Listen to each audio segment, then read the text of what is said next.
Some stories just get under your skin. They blur the lines between history and legend and, well, madness. Today, we're stepping right into one of those stories. It's not just about a building, it's an architectural ghost story built out of wood and nails and a terrifying, unrelenting fear. But what does that really mean? Can a building, a physical structure, actually be haunted?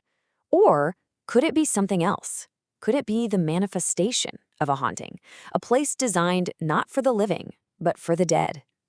Okay, let's dive into this. So imagine you're walking through a house, and you find this, a beautifully crafted staircase that just goes nowhere. After 13 steps, it stops, leading straight into a solid wood ceiling. It makes absolutely no logical sense. Or how about this? You're on the second story, you open a door thinking it leads to another room, but instead, there's nothing.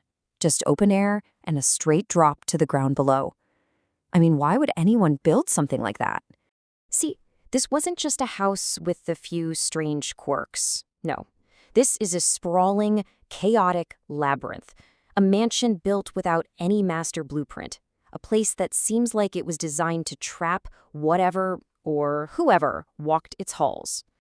To really get our heads around this architectural madness, we have to understand the woman who built it, and the fortune she was convinced was a curse.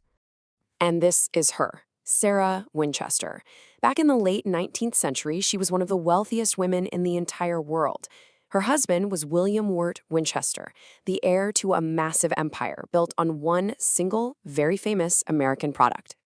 And that product was the Winchester rifle. It wasn't just a gun, it was an icon. But here's the thing about that triumphant legacy. It was a fortune built on an incredible amount of bloodshed. Sarah's own life was just shattered by tragedy. She lost her infant daughter, and then she lost her husband. She was left all alone with a $20 million inheritance, which is over $500 million today. But she believed that money came with a terrible, terrible price. Completely consumed by grief and this crushing guilt, Sarah went looking for answers from a spiritual medium. And what that psychic told her, well, it wasn't comforting. It was a life sentence. The story goes that Sarah became convinced she was being haunted, not by just one ghost, but by the spirits of every single person ever killed by a Winchester rifle. Soldiers, Native Americans, everyday people, all of them, coming for her, seeking revenge on the family who profited from their deaths. And this is the heart of it all. The psychic didn't just confirm her worst fears. She gave her a single, bizarre command to stay alive. She had to move west, build a house, and then never ever stop building. The sound of the hammers had to be constant, a nonstop shield to keep the dead away. And suddenly, all that bizarre architecture we saw earlier, it starts to make a terrifying kind of sense. You see, the house wasn't for her. It was a weapon, a trap, designed to fight the supernatural. For 38 years, just let that sink in, for 38 years, from 1886 all the way to her death in 1922, construction never stopped. Not for a single day. Decades of unending, relentless building. Carpenters literally worked in shifts around the clock. The sound of hammering became the constant heartbeat of that property. They say Sarah would just sketch out new, bizarre plans on napkins and hand them to her foreman without any rhyme or reason. The house just grew like some kind of uncontrolled organism. So here's the breakdown. It's actually pretty simple when you think about it this way. The threat? A legion of restless spirits. Her defense? This house. A giant spiritual puzzle. A physical maze made to outwit beings that don't have to follow the laws of physics. And you can really see her strategy here. Each weird quirk was a tactic in her war. Step 1, the labyrinth was there to confuse the spirits. Step 2, the deceptive doors were meant to trap them.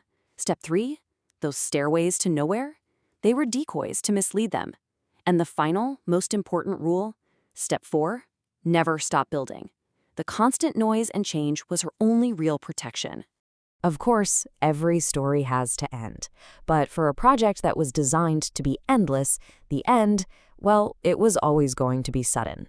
And it would be marked by one thing: silence. So, in 1886, the first hammer fell. And for almost 4 decades, that sound never stopped.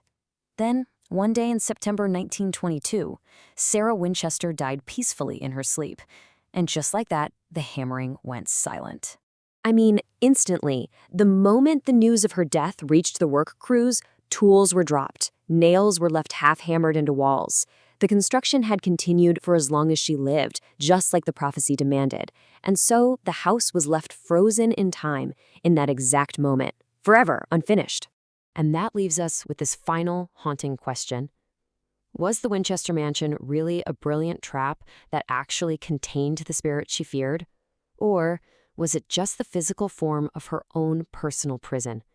A cage built of grief and guilt and fear, where she was the only one who was ever truly captive. The house still stands, holding its secrets.